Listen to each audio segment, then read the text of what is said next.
Thank you very much, Mr. Chairman. Good morning to everybody, General Grass and your entire leadership team. I wanted to come by not only as a member of this subcommittee, but because of a battlefield promotion that I got in December. With the passing of our beloved colleague, Senator Inouye, I became the chair, the full chair of this committee, and had to assume many new responsibilities.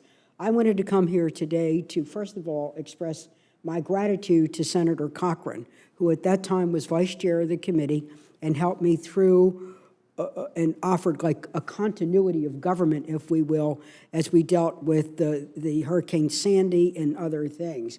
And also to lend my support to Senator Durbin. This is your very first hearing as the subcommittee chair on defense. And he comes with such great ability and experience. So we're going to work together. And I want you to know, during these times, particularly relating to, as we face sequester and the continuing funding resolution, that just as your people are ready to fight for America, we were ready to fight for you. I want you to know on a bipartisan basis, every man and woman at this table fought for the continuing funding resolution, that there'd be no shutdown, slam down, lockdown, and that we worked for as much flexibility as that we could give you. And I want to thank everybody. Senator Durbin, you really were a stalwart as you stepped forward. Senator Cochran, your wise guidance. Senator Shelby. So we want you to know, as you struggle with so much, we're here working on a bipartisan and even bicameral basis to be able to help you. We're now moving ahead to 2014. I've met with Secretary Hagel, Deputy Secretary Ash Carter, General Dempsey, so that we can restore regular order so that this budget, this appropriations will move forward. And we intend to mark up at the $1.058 billion level, the same as we agreed in the American Taxpayers Relief Act. There will be tensions because the House wants to mark up at $966 billion. But there's always tensions with the House, and we believe we can resolve them. But what we wanted you to know is that we are going to work together, and we are working together. I'm very proud of this subcommittee, its leadership, and the way this Appropriations Committee is. So you should know we're on your side.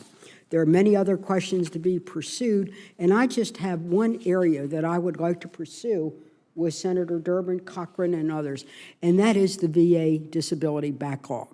And in listening to my Maryland veterans and seeing that Baltimore has one of the worst backlogs in VA, that the National Guard is often kind of like an Orphan Annie or an Orphan Andy in this, because the records don't come to the VA.